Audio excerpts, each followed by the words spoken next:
So if you have two people trying to lose weight together at the gym,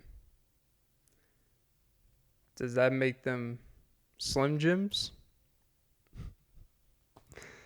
Uh, you definitely tell I don't have a whole lot to talk about today. Um, oh, welcome to episode 162 of the Off and Beat podcast with Clint Nelson. I'm your host, Clint Nelson. It always seems I'm disappointed when I say my name twice in the same sentence. I feel like that's like incorrect verbiage of like predicate, subject, noun, some bullshit, whatever the fuck. But yeah, recording this at 11:42 a.m. Eastern on August 7th, 8th, August 8th. Jesus, already losing track of the days. I guess I'm a little confused. All right. But yeah, don't forget to like, follow the pod, subscribe, hit the notification bell, keep the support coming.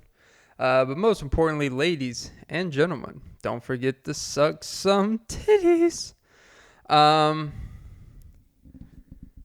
So yeah, losing. I was thinking the reason why I opened with that because I was kind of thinking like it's always weird to see two people that are like doing something together. I know as like an isolated person in general, as someone who typically likes to just kind of when I do something that's actually productive for me, I don't like as shitty as it sounds, but I don't think it actually means that bad. I actually don't really like having like a workout partner per se. I don't actually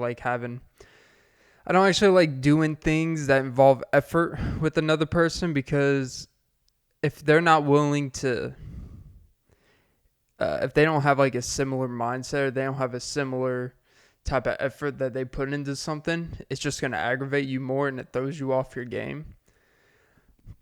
And also it could just seem like, oh, I like the presentation of this more. I like the idea of this more to feel like, oh, we're doing something together. You're just like, yeah. And you're taking half of my gains away, bitch. I need to stop using that word. But, yeah, I like a baddie with a fatty. I'm pretty sure she does too. But hey, you know what? We can't all get what we want, if you know what I mean. Oh, I'm too much. I literally was actually told I am too much, which, it's nice to have that somewhere. Oh, Clint, this is too much. It's like, that's a lot. No, but like in terms of like I guess my personality, my humor, it's like, I guess it's more of like, I don't know what to do. I don't know how to respond to some of this shit. And I'm like, that's the point. I talk over you. Get used to it. This is going to be one of those where I just laugh at myself the whole time. Maybe I'm covering up for the lack of stuff I have to talk about. Who knows? But yeah, it's like, am I quote unquote too much? When someone says, you're just too much, you could take it as a compliment, like, wow, I'm definitely not boring. But you also take it as like, man, I got too much going on. I'm too complicated. I'm too difficult to actually for someone to feel comfortable to, discuss stuff with. Again, that's just me, my overthinking power type of thing. But yeah. Just throwing that out there, I guess. So it's something interesting. But yeah. I'll be honest, I have no clue what I'm going to talk about today. Thank God for descriptions to help you out. Oh yeah, I'll say, so yesterday, I find it odd. Oh jeez, Clint, don't get fired. It's like, oh, they don't listen to the pod. They don't even know it exists until, until they do. And when they do, they're going to be like, oh, you represent our company? It's kind of problematic. It's like, I basically say the same shit at work to the coworkers in your own building. So I'm problematic there too. and a couple problems happen. It's automatic and supersonic. And I make the girls hypnotic until they get funky and fresh. Thank God for Nair. Jesus. That's why my nose is itching for a topic here. Yeah.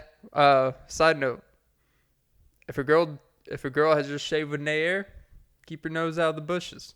That's why it always says keep your nose out of. Stop brown nosing. In this case, it's more like pink nosing. Clint, oink oink. I guess I'm like a pig down there. Oink oink. And then if they shit in your face, it's like a pig in mud. Pig in, oh, you're happier than a pig in shit. And then her shit's all over in your face. The holes are, look, the holes are close together. So my defense, it's like every guy, when they lost their virginity, I don't care what they tell you, they put it in the wrong hole first. It's like, oh, the first one I see. Boom. Because we all know the first position guys want to try, like, yeah, I'm going to beat that shit up. Sorry for the graphic deets here. And they're like, yeah, spin that shit around. And then she's like, nope, wrong one. Ow. And you're like, oh, I don't know anything of what I'm doing. Didn't you take sex ed? It's like, yeah. And, it's funny how the sex ed teacher, you never actually feel like they're actively participating in the sex part. So it feels like their ideas and what they're teaching, it feels outdated. It's like someone teaching you about fitness or someone teaching you about like parkour, but they haven't done it in like 25 years. And it's like, or if someone is trying to teach you about like bodybuilding, like if you see a bodybuilder from like the 1950s and 60s, like, yes, did they still take like steroids and certain types? Yes. But the stuff that's so advanced, like now they're taking like 18 different fucking types of steroids, testosterone, turkestrone, whatever the fuck, HRT. They're on all these blood work and all this shit, all these milligram per psychs to achieve these forms of physiques. And back in the day, it was just like, yeah, you take this, you take that, you work out, you eat, and all this shit. It was much more simple. So taking advice from a guy in the 60s, 1960s who, the physique expectations were just like a lot, I don't want to say less because they're still impressive, but compared to now, it's probably actually more attractive. Like it actually probably, I prefer like a 1980s, 1990s because it still feels like when you see these dudes that just have like these like spider veins all over their chest, is like the weird, like you just feel like you can just like get a pocket knife and cut the vein on their chest and like their whole body would just collapse. It's sticking out type of shit. It's just like so fucked up. Like it's the biggest form of body dysmorphia when you really think of what bodybuilding is. And it's but no, as I was, shit, what the fuck was I talking about? Oh, Jesus, Clint, here we go, losing your train of thought. Don't stop this train. I want to go back home again. Can't take the speed this pod is moving in for my thoughts. But yeah, no, what was I talking about? Physique, body. Oh yeah, like taking advice from someone that hasn't done some like, oh yeah, sex ed, like 20 plus years ago. It's like anal wasn't even like a thing in the 60s. I mean, I'm sure it happened, but it wasn't like this. Oh yeah, me and Ben, we did this. We had dinner, anal. Had a nightcap, had some wine at dinner. Did I mention we did anal? Like it's just like, hey, some people have wine and cheese for dinner. Some people, wine and dine until the cheddar's shredding back there. Oh, Swiss, hole in one. Hopefully she didn't just have Swiss cheese and expired. 'Cause cheese runs through, baby. How dare you? Shit on my dick. Okay. But no, seriously. It's yeah, look. And it's like these sex ed teachers that we used to have, like, not a single one. And I'm like, yeah, this person has, an epitome of experience, and I've diversifying her profile or his. They would just like put on a video and like the Miracle Life video, like, oh. And it's like, what does the Miracle Life video actually teach you? It just shows a woman having birth. It doesn't teach you anything. It's like, you're basically saying, if you have, as a girl, if you have sex, this is what you're ready for. And they're like, oh my God, that shit hurts. And as dudes, you're like, what are you doing, man? You're killing it. Obviously, it didn't stop a whole lot of people, because some people saw it like, oh my God, the connection. It's so deep. It's like, yeah, so is the canker sores and ripping. Clint.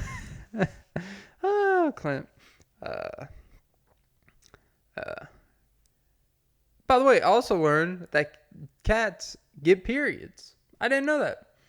I mean, I assumed like they would have some form of, knowing if like, hey, you're in the clear. But, most cats are neutered and spayed anyway, so it doesn't really matter. Like, we just basically treat cats like we put 11-year-old girls on birth control and fuck up their hormones at a young age and all this shit, because you're afraid that some guy in 8th grade is gonna just sway her with his magical words of game, and she's gonna fall for it.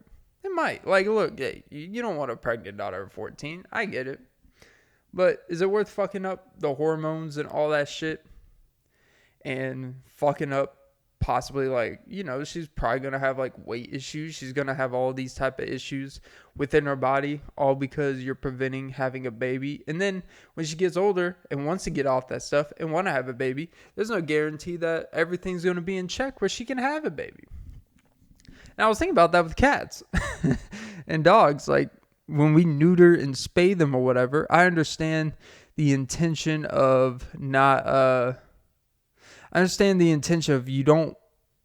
supposed to be domesticated, right? Like, they're supposed to be able to live in a society without being rabid or without attacking. Like, you don't want them every time they just see a kid that's slightly annoying and just bite their fucking hand off. Like, I get it. You want their ego in check. Yeah. Doesn't sound a whole lot different from people are so worried, like, oh, I don't want to be controlled as a human. I don't want my emotions. I don't want medicine that's going to fuck up and make me be controlled by the government and all this stuff. But yet, you do it to the cats that you quote unquote treat as humans. But hey, you know what the fuck do I know? It's I get we have to, most part it makes sense. I've come around, like, I get why we have to spay and neuter animals and stuff. The only thing that's kind of weird about it, it's like, if you want to get into the purity of it, right? And this is where I kind of, when people, like, let's just classify cats and dogs as below humans. Let's not glorify for the Instagram. Let's not glorify for the world. Let's not make it like, cats are better than people, dogs are better than people. Because you know what you do with cats and dogs? You make sure they can never have. You make sure as a human being. It's funny how you don't want people making choice for you and whether you can have kids or not. Like, oh, if you want to have the, I don't want to say for demonetization, but if you want to have the dismissal of kid before a couple months in the womb, let's just say, you're completely fine with that for your choice and all that stuff. Okay. But yet you take that ability away from your cat and dog. Actually, no. A better example would be the ones that are like so against having, all the stuff against out. It's like, the ones that are typically against having the dismissal of a baby out of the womb before a couple months in the womb. Pro-life and all this stuff. It's like, well, you took that choice out of your cat and dog's hands, or paws, I should say, and you literally just kind of use cats and dogs for your own moral support, and for your kids to be distracted by. If we're gonna be honest, use something to make you feel like you're taking care of something. man's best friend, woman's, user for IG pics. And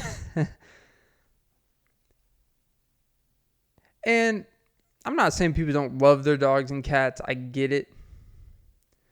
But you're taking away the ability for them to have the same connection, to have, in their world, having a little puppy or having a little kitten, if we're going to say they're like humans, that means they have that same magical, emotional, unquantifiable feeling and attachment to their own, right? Now, do they operate a little different? Like after 7 weeks, yeah, they might just let them out into the wild and like, hey, toughen up out there, It's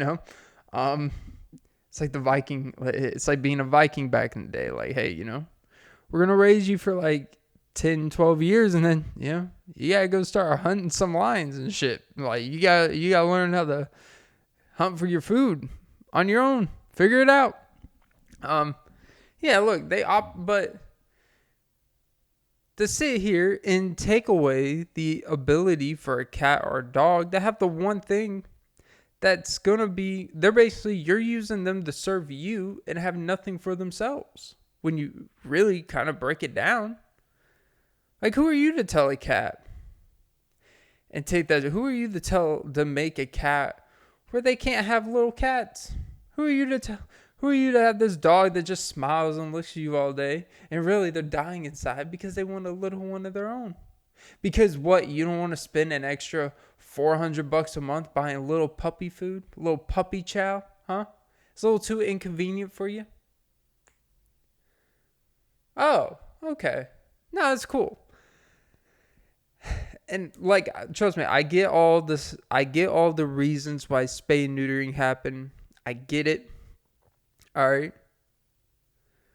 But you see, like, immediately when they get spayed and neutered, like, their whole attitude, it's literally a medicine that just tames a living thing from what they naturally are, from what they naturally can do. Like, if you've ever been around someone was on birth control at a young age, or people that are on, like, any type of medicine, like depression medicine, stuff like that, it completely, like, their whole, like, they just different as a person.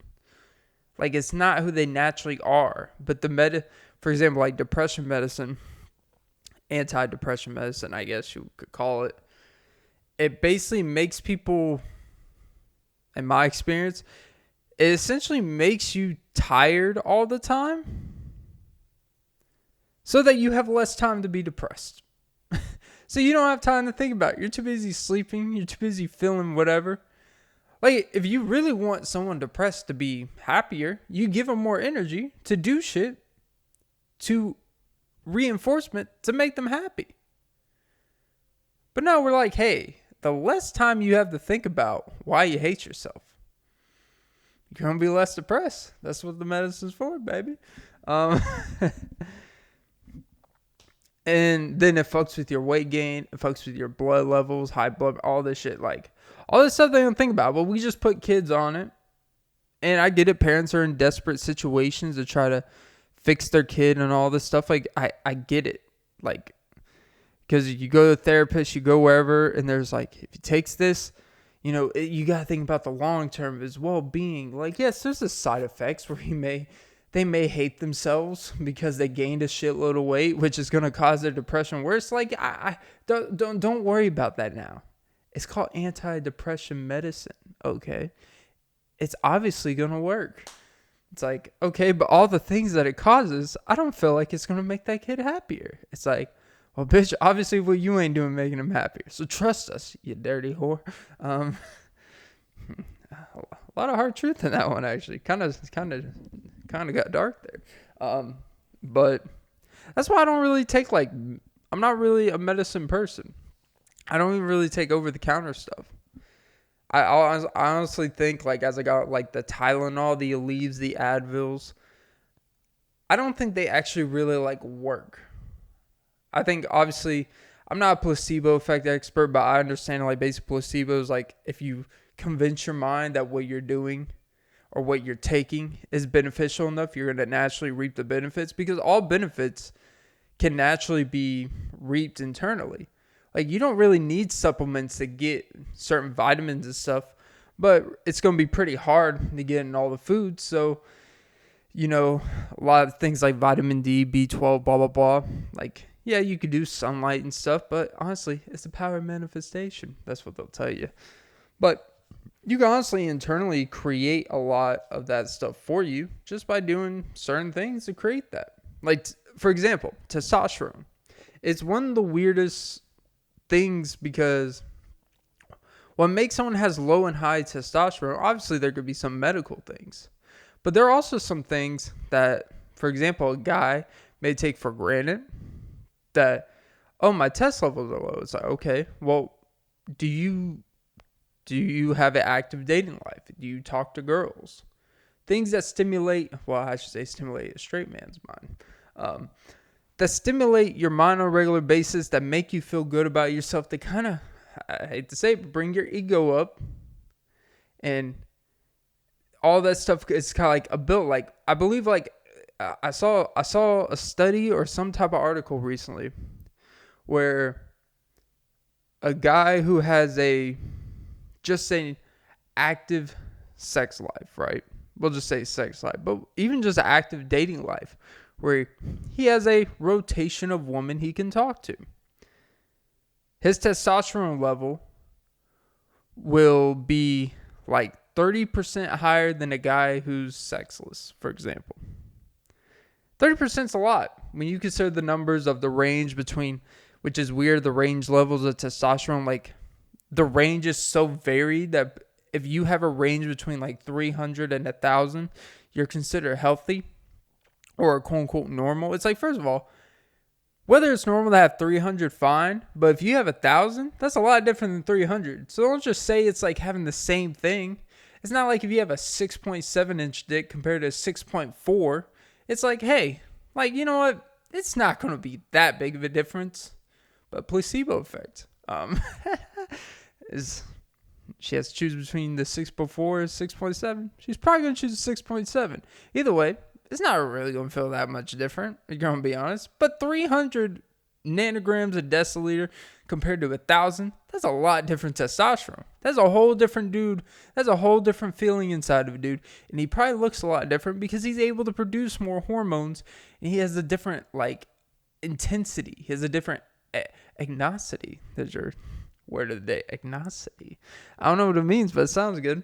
I love when I create words that I feel like exist somewhere, but I don't know if they do. I guess I have a sixth sense for making up shit. And today's drink is ice mocha.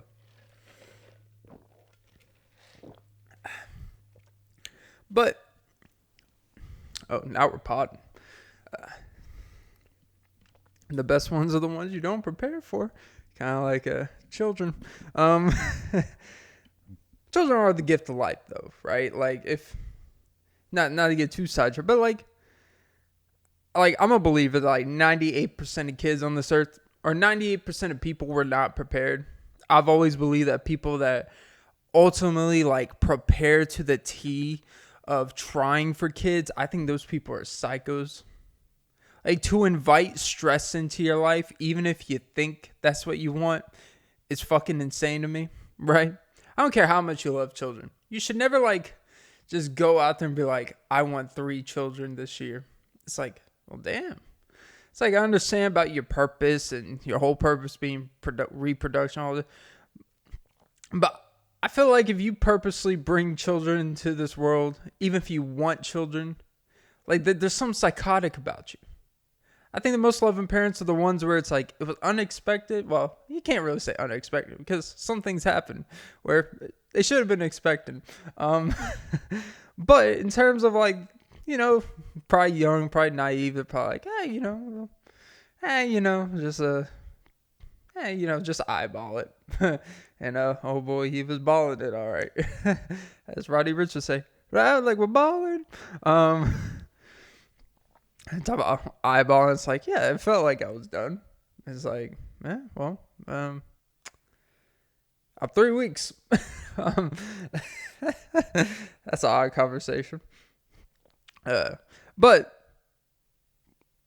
it's when you are unexpected and then you choose to actually mature as a person. You're probably in a place in your life where you're like, oh shit, I don't know if I'm ready. And it really changes you as a person, betters you as a person, because you started from the humble place.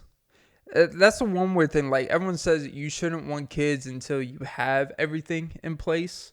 Like, you have structure and all this. But reality is, if you have structure and you have a shitload, let's just say a shitload of money, or you have like everything fiscally, monetarily achievable, you have everything going for you, you're probably going to start justify reasons why like, I don't want kids. I don't want to mess with this. That's a weird thing. You kind of got to have kids when you have no business having kids, if that makes sense. Because otherwise, there's no reason to really add that type of stress into your life and suck the life out of you. Because you ain't sleeping no more. And I love my sleep. So there's no way I'm on purpose, like, out of anything. That's the thing. It's like, the main thing I don't want to suffer right now is my sleep.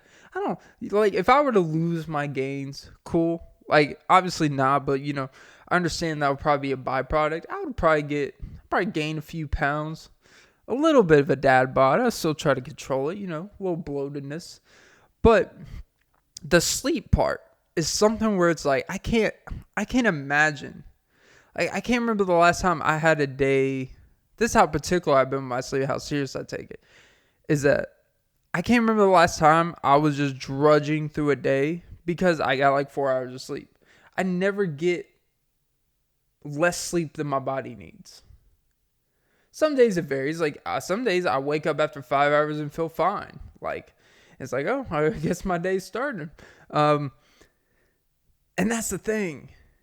But if I were to have a kid, hypothetically, and it would have fucked that up, I would understand, like, all right, this isn't about you anymore. This is a byproduct of something bigger than yourself.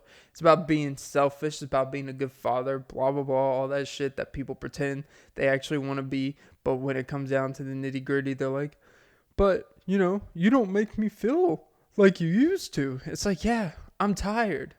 I don't feel like I used to. So I'm not going to make you feel like I used to. Okay? Shit changes. Get with the program. It's like, bitch, you need to be on P90X. It's like, bitch, you need to start making more than $900 a week. No, but look, man. Yeah, no, I always believe people who want kids, not want kids, but people who try so hard, like, are trying to have kids, is wild to me. Like, we are going to have kids today. It's like, I understand, like, you should have a plan in place, per se. But when you're just trying hard for kids, I think, like, there's something that's more psychotic than people who shouldn't have kids and they have kids. Because at least then it's just like, hey, I have a problem. And your pussy is all of it. And hers. Oh, Clint. Maybe anal's not a bad option. Oh, Jesus. Clint. How do I get here? How did I get here? Well, unexpected. That's how I got here. I think this pod has just turned into me cracking myself up for an hour. Which, you know what? That's the worst things you could be listening to. Because I crack open a few things. Snap, crackle, pop, Rice Krispies. That was terrible. Well, what keeps the Rice Krispies together? That may be worse than you want to know. But yeah, no, people that purposely have kids, they're psychotic. Yeah, that's all I'll say on that. But no, Jesus, talk about kids a lot. And I am the definition of someone, but no, like I was saying, like, that's the thing. It's like people always say they want to have everything in place before they have kids. It's like, well, if you have everything in place, you're probably going to be like, why do I need kids? Because I'm more than happy without it. Sometimes people have kids out of kind of like desperate purpose cleansing type of reasons, right? And that's the worst thing. When you bring kids into this world because you're seeking for some type of purpose for yourself. One, it's selfish, and you realize that having kids isn't necessarily probably going to make you feel purposeful. It may open your eyes. It may make you feel a little bit more enlightened about certain things. Maybe make you more sensitive. You're going to change because you're going to have a kid that has problems that you probably used to make fun of when you were younger. And ain't that a bitch? And then you have to like, wow. You have to be able to look at yourself in the mirror and be able to look at your kid and be like, who's wrong? Is my kid just a little bitch? It's like, well, you raised him, so congrats. Yeah, crazy bitch. I hate the buck your cherry. All right, Clint. All right. I'm sorry. All right, Clint. All right. But not,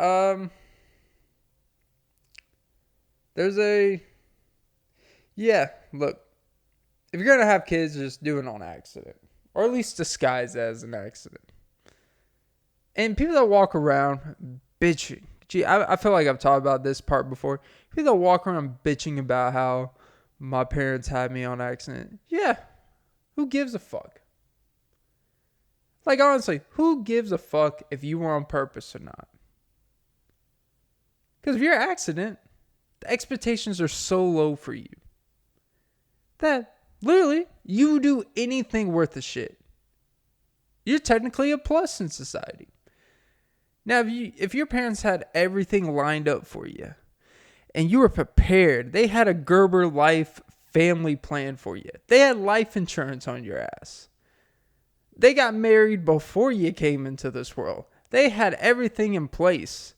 And then you fucked it up. Like, that's a lot harder to live with than if you're born into shit and you turn out to be a little bit better than shit. It's like, hey, you know what? That's all you can ask for. It's a plus. Be an improvement for what we brought you in.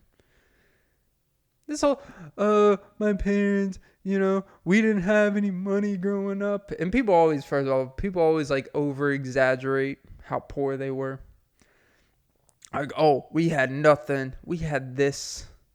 It's like, dude, like, we rode the same school bus. We live in the same type of fucking houses. All right? Like, sure, you know what? Maybe your family didn't cook for you every night. But you know what? The grocery store was a couple miles away. All right? It's like you could have stole a couple dollars from, your mom's meth drawer if it was that bad, like you said. You could have bought you some ramen. Could have bought you some rice and noodles. Like, get the fuck over yourself. Yeah, maybe she just wanted you to step up and be a strong man at the age of 14. Be the man of the house. But no, people always over-exaggerate how much dysfunction they come from. And I really feel like we do kind of live in this, I hate you, we live in this society, but we live in this type of mentality, I think is a better way of putting it. We live in this mentality that it's much more braggadocious to talk about how bad of a situation you came from than it is to actually look at the good of the situation you came from. Because any situation, you could literally find the less than ideal qualities of it. If you come from very poor circumstances, you always say, oh, we never had access to this. I never had money to go do this. Always had to work in the summer. Always had to have this and that. And then if you come from money stuff, it's always like, well, my parents, they never actually, like, they were always on vacation. My dad was always traveling. He was always on the job and never got to see them and all this stuff. And then it's different problems, but it's really the same type of issue. Realistically, we all have the same type of issues. It just kind of looks different. It feels different. And I feel like we're always in this war to talk about how hard our life was. And really, when you listen to people, you're like, all right, you say your life was so hard then, but then why are you acting like such a bitch now when people or anything unideal happens to you? If you were so built, if you were quote unquote built fucking different, and you came from circumstances and situations that should have made you built different, toughen you up, put some calluses on your mind, put some calluses on your hand, quite literally, if you were really quote unquote built different. And yet you were bitching at the age of 29, 30, 33 about unideal circumstances. Something doesn't add up. Either you over-exaggerated and you never actually had to really deal with any unideal or less than great circumstances, or you're just a bitch. Either or, shut the fuck up. No one cares at a certain point. I say once you get like 28, 29, I honestly don't give a fuck where you came from. I don't give a fuck how quote unquote tough your life was. I really fucking don't. I don't care if you grew up with all the privileges in the world. I don't care if you grew up with no privilege. I really don't give a fuck. Because honestly, at a certain point, it really doesn't matter that much. It shapes who you are as a person and what you think about things. But in the grand scheme of things and kind of like how the world actually operates and how you carry yourself, at a certain point, that's a you problem. If you have issues that have nothing to do with anyone else, that's a you problem. And oh, Clint, you're being so insensitive to people's mental health and all. It's like, well, you know what? Stop being a mental health bitch. Because mental health has become this thing as an excuse-based thing to just flock to when things aren't going your way. And when you just like don't know how to roll with the punches or adjust to anything that shit happens. And people's first instinct is to go online or really just to bitch about things or treat people. Honestly, worse is to treat random people, whether it could be someone you see regularly, work and shit, and they take it out on them and they try to instill their jaded views on everyone else because everyone else, they're always the people that say, well, you just don't get it then. You know what? If you get it, you get it. If you don't, you don't. It's like you're automatically assuming that you're the one that gets it. And let me tell you, you don't get it. I'm going to tell you. Somebody got to tell you. You don't get it. You don't get that everything's not fucking about you. Clint, going into rant mode. I don't give a fuck. You know what? I'm going to get preachy. Everybody get their hands out. It ain't to reach me. Drake. That is like one of the most by the way, that's like the most underrated Drake bar of all time. Really, one of the most, my favorite bars like ever in general. Everybody get their hands out and it ain't to reach me. It's like at first when I heard, like, like the first time you hear like a bar or a line, there's something about it that just like makes you cock your head back and you're like, okay. And you're like, wait a minute. Everybody got their hands out and they ain't to reach me. Oh, it's like, damn, they got their hands out because they got their hand out. Like they want something from you. Instead of someone who got their hands out to reach you, like, hey, are you okay? Are you doing all right? It's, hey, come and make me all right. It's like, damn. But nah, you know what? You know the people that got their hands out and ain't to reach you? People that bitch about shit. God, it feels like everyone's like, everyone wants to be first to tell you how poor they once were. How, I was once homeless. It's like, okay. It's like, what led up to that homelessness? I'm pretty sure it wasn't just like, hey, like, I got in a car accident and went paralyzed from the waist down for 2 years, and I couldn't have a job, and medical bills piled up that I couldn't afford, and I didn't have a support system and all this shit. Like, I'm pretty sure it wasn't that. I'm pretty sure it was like, hey, you know what? I neglected bettering my situation. I may have gotten into a few things that cost some money that I didn't have to spend money on. It's like, you know what? I got caught in the wrong circles of people. It's typically not that. It's typically always, oh, this happened. My girlfriend broke up with me, and I lost it all. It's like, why would you let a situation dictate that big of your life if she's just your girlfriend? She said she would never leave me. It's like, yeah, I said I would never shit my pants at the age of 7, but hey, shit happens. We're going streaking. It's like, God. And the thing is, like, I'm not even too specific with the people I'm talking about. But the thing is, everyone that listens knows exactly who I'm talking about. The type of people. Because everyone has to deal with these people. And you don't want to be a dick about it. Because you know what? It's like if someone asks you, it's like, and they're not being too egregious about it. You're just like, you know what? Let people let people operate the way they want. But there comes a point where, sometimes you just got to tell these people to shut the fuck up. Like, not everyone cares that, growing up, we had hand-me-downs. It's like, you had 2 drawerfuls of shirts. Regardless if they hand-me-downs or not, you had a lot of options. Did you ever look at it like that? Oh, we got our clothes from thrift stores. And it's like, so you had clothes.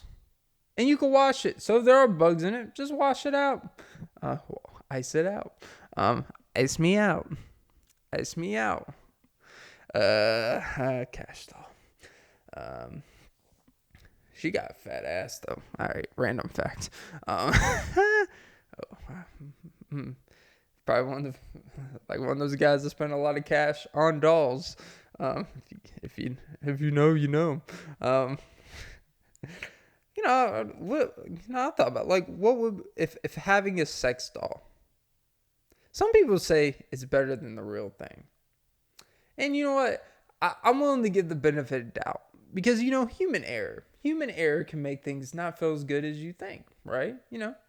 Some people use too much teeth. Some people don't know how to do things right. For guys and girls, by the way. Mostly guys. We don't know what the hell we're doing.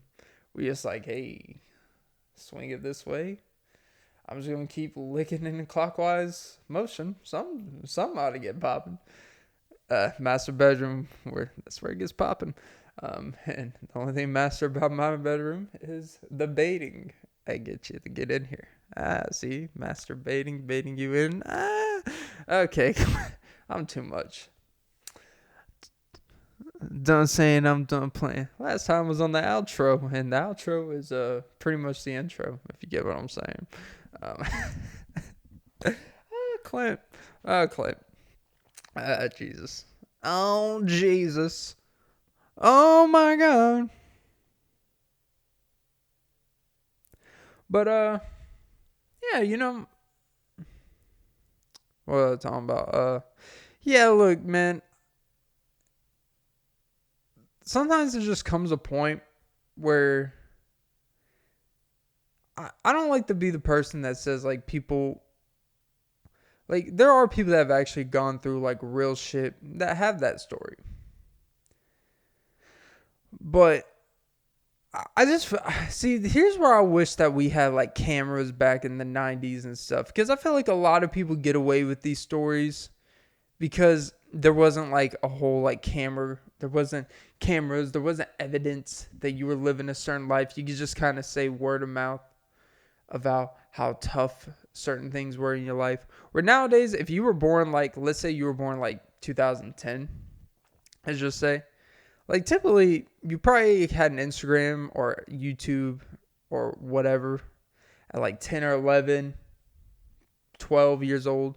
So you probably posted things that kind of led like, oh, this person probably, post a picture in front of their house. Looks like a nice house. Oh, here, they went here on vacation. Here it's like, oh, obviously you have money to do this. So obviously, and then when they're like 26, 27, and they're going through some tough breakup, like, life for me was hard enough. Things, it always seems like I'm fighting an uphill battle, and feel like fighting an uphill battle. It's like, senior house. If that's an uphill battle, then most people are like down in the trenches, just like Saving Private Ryan, just trying not to get their legs blown off, to survive out here. And your uphill battle is, I have a hard time finding someone to accept me for who I am. It's like, I don't know, maybe because people have found out that you don't even accept for who you are. Ooh, wisdom. Not really. That's not really wisdom. That's the most basic fucking manifestation shit I've ever heard. And Jesus Christ, people people who have never actually like had a whole lot of like real adversity. And I'm not even saying I really apply. Like, I've had things in my life that aren't ideal, but I would say for the most part, I'm pretty fortunate. But with anyone, you could find things that are like, oh, they have a past. It's like, baby, I got a future and a past. Like, it's like if you're in front of auditorium people and a slick line you want to say, side note, but like, if you were to, what would be your,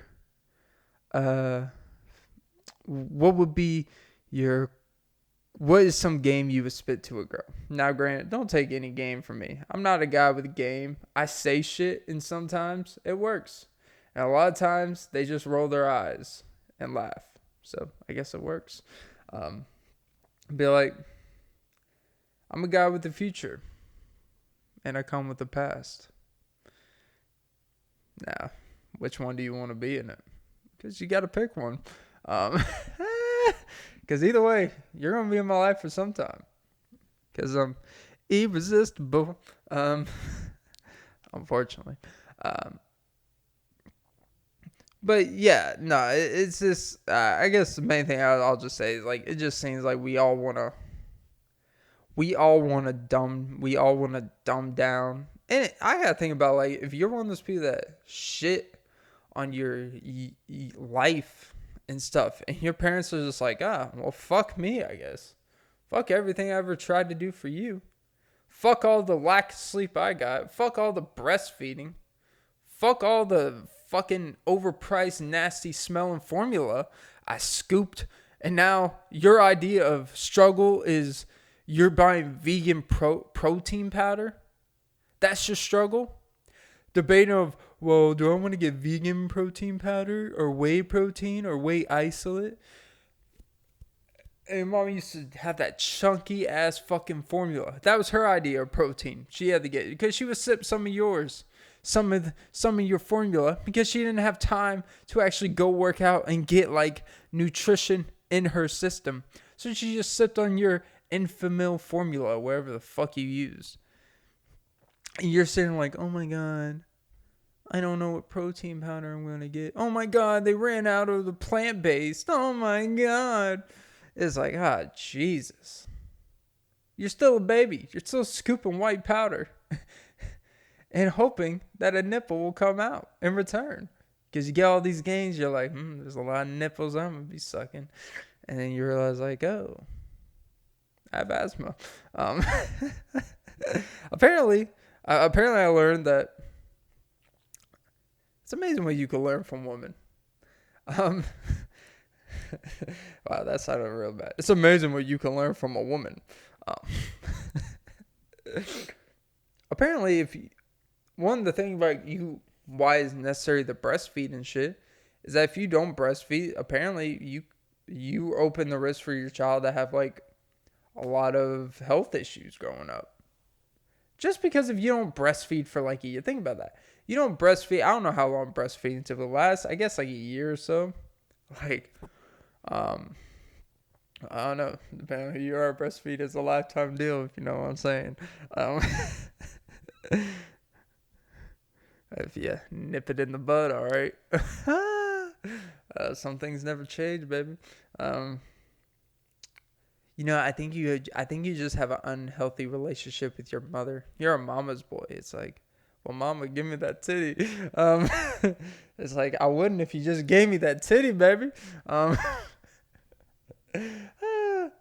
Is the juice worth the squeeze? I would say so. It's like a wet sock after like an 8-mile run. You just take it out and ooh.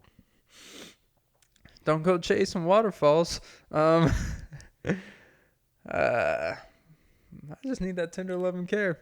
But no, yeah, I don't know. Yeah. Apparently if you don't breastfeed correctly or as often or the way you're supposed to, whatever the fuck that means, your kid can have like potential, like not like Alzheimer's, but not like, Asperger's. Like that stuff is more like genetic in certain things, but like stuff like asthma, which I have asthma, but I think I was breastfed. Like my mom, she did all the right things technically, I guess.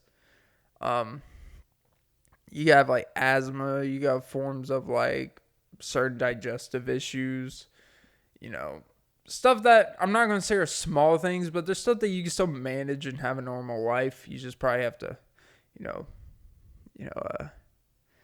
understand that you're not going to be a pro athlete. But yeah, just stuff like that. Nothing crazy. And, yeah, good stuff. I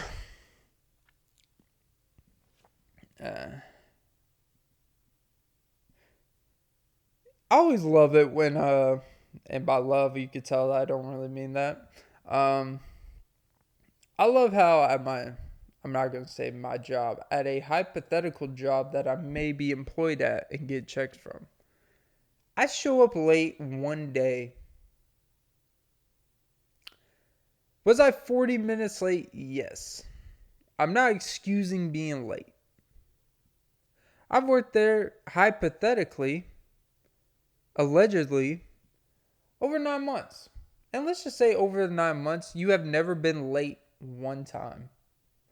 Let's say only one time in that 9 month span you called out. And even when you called out, you drove up there directly because you didn't have the phone number, because there's not really a structure of who the fucking call when you need to actually call out. So then when you don't show up or when you're late, they're like, how come you didn't call? It's like, who am I supposed to call? Ghostbusters. And you guys are hard to fucking see and figure out, okay? But anyways, allegedly. So you show up late, you go to your section, but then they stop you at the front. One of the managers stops you, and they're like, stop. And I'm like, oh shit, this ain't good. And then at the same time, my first instinct is like, I know they're not going to say shit. I hate to be that guy. I know they're not going to say shit to me. Because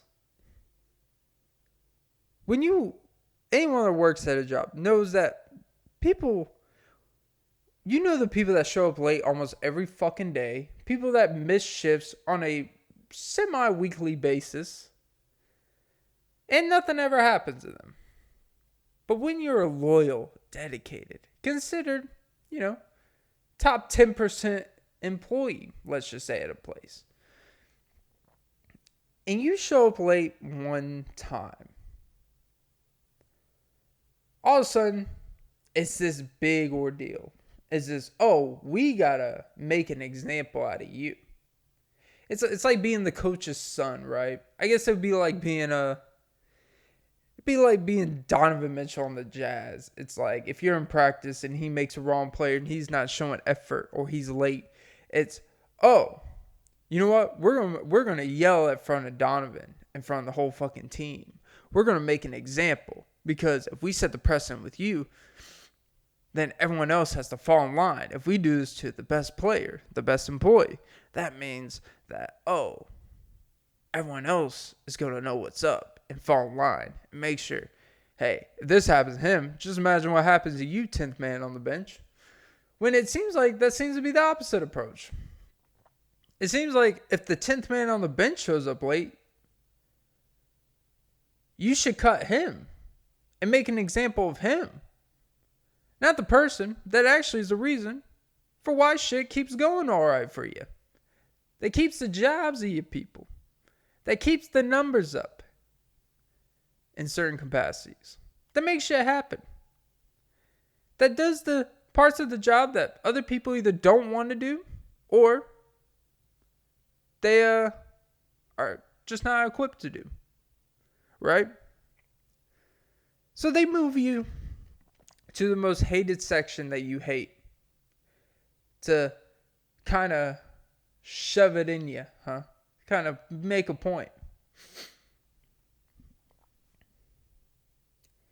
And it opens your eyes. And I'm not justifying being late. All right? I overslept. Shit happens.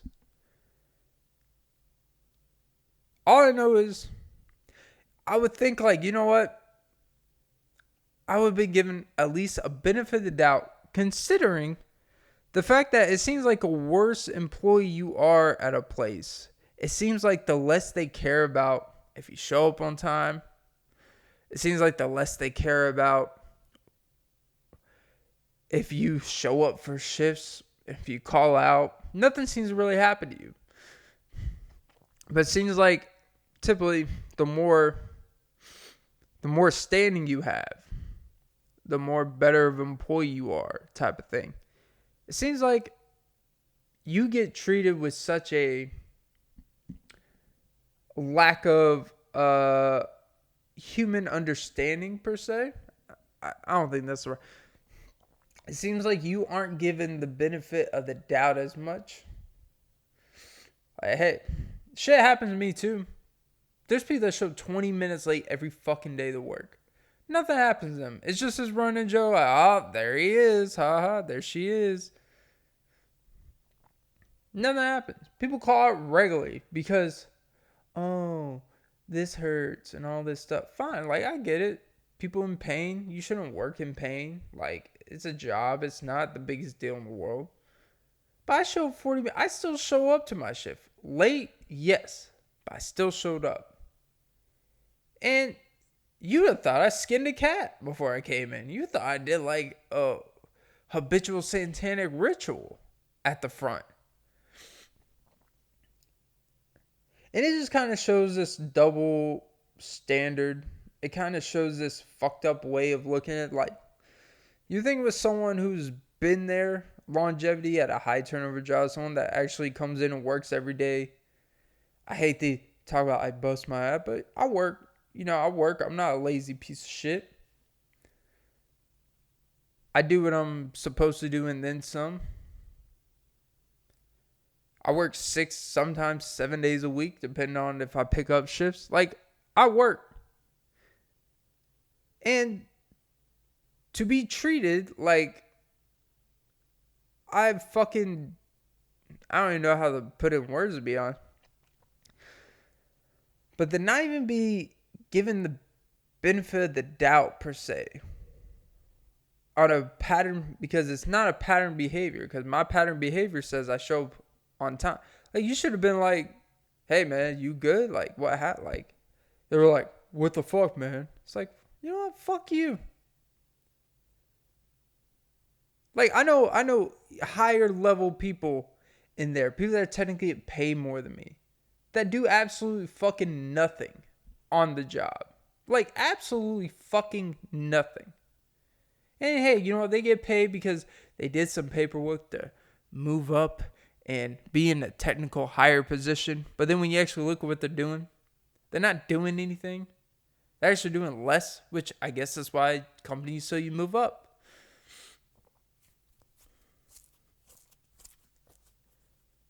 But they walk around lackadaisical, whatever. But I come in ready to work. Yes, was I late? It's like, you know what? Maybe I had to take a nap in the middle of the day because I worked fucking 7 days last week. Huh? Ever thought about that? Maybe give me the benefit of doubt. Consider it like the lunch break that I never fucking took. How about that? How about consider it the lunch break I never fucking took? I don't know. But you know what? I'm the asshole. And they punish me by putting me, allegedly I must say, into a fucking section that I fucking hate, and they know it. If I wanted to work in that section, when I applied allegedly for the job, I would have said, hey, I want to work in that section. But you know what? They got to stick it to you. They got to try to prove their alpha dominance, right? That's what they'll try to say. It's like, okay, I remember that. I remember that alpha dominance. Okay. You want to try to make an example of me? Okay. Well, you know what? Now you've been made an example. Allegedly. And that is episode 162 of the Often Be podcast. Don't forget to like, follow, subscribe, hit the notification bell on all apps. But most importantly, ladies and gentlemen, suck some titties. And I gotta cook lunch and bunch, more like honey brunches of oats. Okay, Clint. All right, guys, have a great day.